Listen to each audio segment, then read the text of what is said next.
What's going on, guys? Putting in some work late night. I'm back in Austin. Just came back from the trip, actually, and I'm feeling really good. I was really happy to see all my friends and family, spend time with my dad, my friends out in Philly, South Jersey. That'll forever be my home. But, we back in Austin, and, you know, I'm just happy I'm here because I don't have to drive super far to work out. You know what I'm saying? This is my apartment complex gym. We got the bag right here. I'm about to put in some work. And then we're going to get right into the data analyst technical skills because I know I've been procrastinating on that. I'm kind of mad, I won't even lie, guys, because I actually just ordered a bike off Walmart. Don't ever purchase anything big off of them. They ended up delivering my bike at another person's unit, and of course they probably took it already because I looked around the building, couldn't find it. So I'm just gonna get my money back, maybe go with Amazon or literally just pull up to Walmart and then buy the exact bike that I want. I wanted to get this nice Schwinn mountain bike because my scooter is very limited. You know what I'm saying? It dies on me and it only lasts about 4 or 5 miles. Whereas the bike, I can actually ride it on the trail and I can use it all day. I want to be able to work from home at different parts of downtown and be able to make other plans, not have to worry about my scooter, not working on me. And you can't ride the scooter on the trail anyway because it's a dirt trail half the time. But yeah, man, that training session with my dad was really, really good. Definitely going to be going out to Jersey a lot to train. I'm taking this boxing thing way more serious.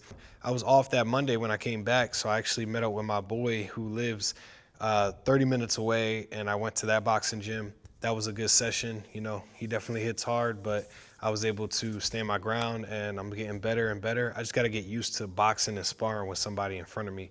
But I will say I'm starting to learn that it's not all about just power. It's about timing, defense, precision, footwork, and I'm getting better at the jump rope. My dad actually showed me a dope trick with the jump rope. So, yeah, man. I'm slacking on the runs, though. I won't lie. The last 3 times I ran, I only ran 2 miles. I don't know what's going on. Maybe the change of weather, but we'll get back to it. We will definitely get back to it. But without further ado, let me put in work and let's continue this video.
What's going on, guys? As promised, we're going to go over SQL and why it is one of the most important skills to have as a data analyst. If you guys saw my previous clip, yes, I got my bike. Super excited, thankful for whoever returned the bike because FedEx fucked up and delivered it to the wrong place, but I digress. Let's move on. So if you guys remember this article right here, the Remote Data Analyst job market in 2025, I want to start off by referencing this article linked down below. It's a really good read. Now, SQL is mentioned here, and as you can see, right, It remains foundational and essential programming language for data analysts, crucial for efficient data querying and database management. It is cited in over 50% of 2024 job postings, making it a top requirement. And in my 5 years of working as a data analyst, damn near all my jobs utilize SQL. And we're gonna talk about that. So why is it so important? And the answer right behind this is the fact that you can do so much powerful stuff with SQL. But think about this. You have millions and millions of rows of data, and you have to sort and organize that data into different bins and be able to access it whenever you want. And you're gonna create different versions off of existing data, right? And I'm gonna show you guys an example later in the video. But this stands for Structured Query Language, and it allows analysts to extract, transform, and summarize data efficiently, turning raw records into actionable insights. So yeah, Excel can do a lot of great things, right? You can do visualizations and you can create a quick summary report. Like that's what Excel is good for, honestly. It's just a very quick tool to get some quick results. And or if some of the higher ups that you're working with or clients that you're working with, they just want to use Excel, right? Because it's been around for so long. It's great for small reports, but for hosting data, it's not that great. And matter of fact, my team, we actually use Snowflake SQL to house all of our data. And then we use Power BI for the visualizations. And if we need to do some further analysis, get on a quick call with the client, do some quick numbers, Excel is cool, but we don't use Excel for any of our reporting at all, but it's still there to use. Now, Excel can't host millions of rows of data. And when you have tools like Power BI and Python, you can do everything that you would do in Excel, you could do it in those tools. So there's really no need for Excel like that in 2025. And Python is still important, but there's a learning curve, and a lot of the jobs I worked haven't even required me to use Python. So SQL is definitely going to be there forever. So how do different data analysts use SQL? I mean, they pretty much all use it in a very similar way. It's basically to create metrics for those visualizations that you would use in Power BI and Tableau. And of course, you can create measures and do certain calculations in those tools separately. But when you have SQL, you can kind of do some of these things, the data prep ahead of time. So it makes it easier to create the visualizations. Now, an example here, right? I work in operations, so tracking KPIs, revenue, customer behavior, but for a marketing analyst, it could be return on investment, customer acquisition costs, customer lifetime value, specific metrics that you're creating.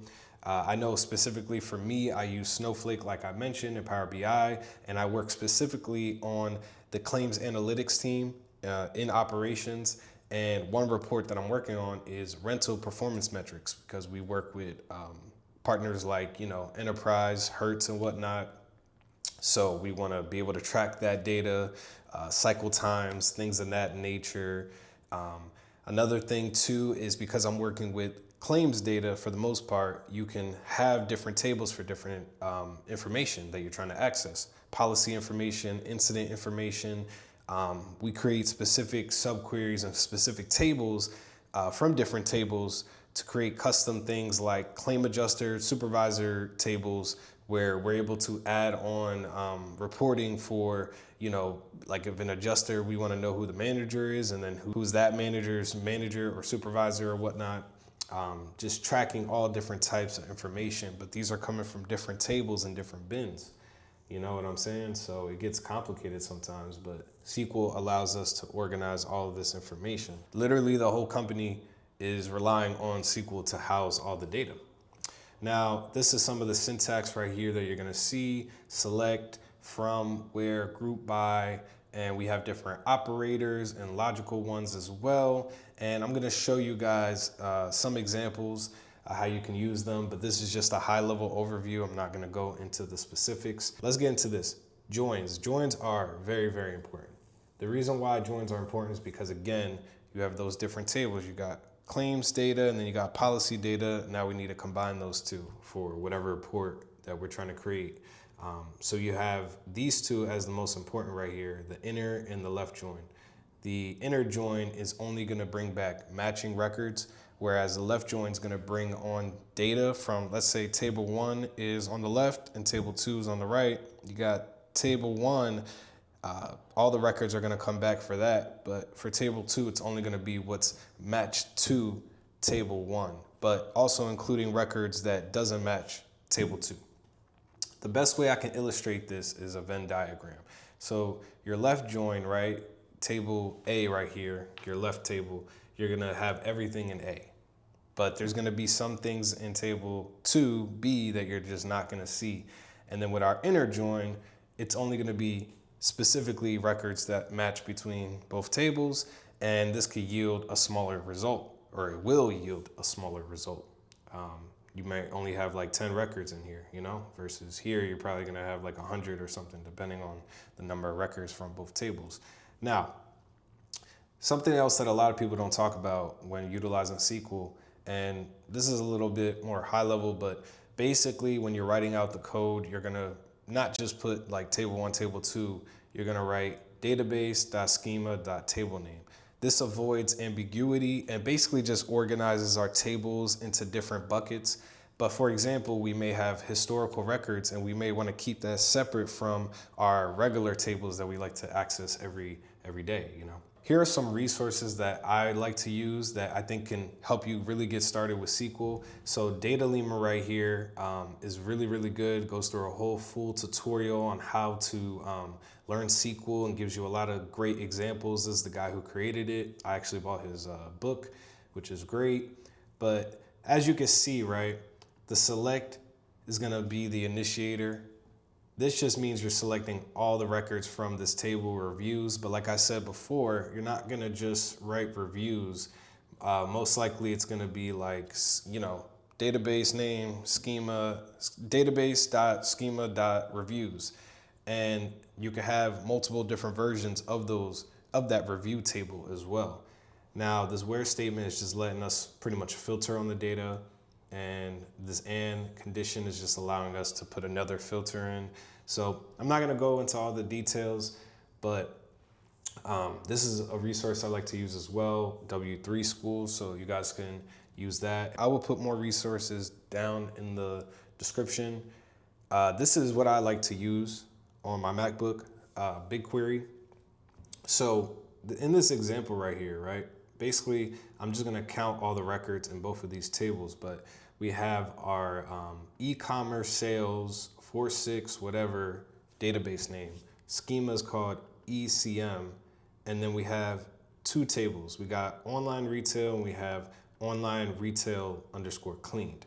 The first table, which is cleaned, has 541,909 records, whereas the original has 541,910. So we got rid of a record. Now, I know that's not as important, but it's very important when it comes to data because you have different versions of a table that you can access, and also you want to account for any missing or duplicate data that you're removing. You may want to keep it in there depending on the report that you're creating. So it's always good to keep versions of those tables so that you can access them just in case you make a mistake down the line. But as you can see, we have two different table names and they're both under the same database and schema. Now, if I wanted to, I could create a historical schema called HIST.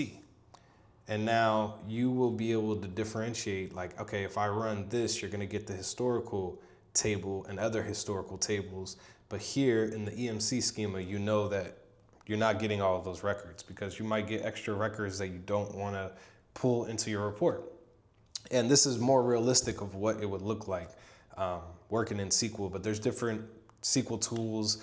BigQuery is a little bit different with how you got to use these like weird tick marks and whatnot and the naming conventions, and some of the operators, and generally all of the operators I showed are the same. All of these things that I'm showing you right here are pretty much the same between different relational database management systems, but certain things, certain advanced queries down the line will vary between different relational database management systems. So just use ChatGPT to convert if you need to. I can give you guys a guide on how to do that. But I hope you guys enjoyed this video, this high level overview.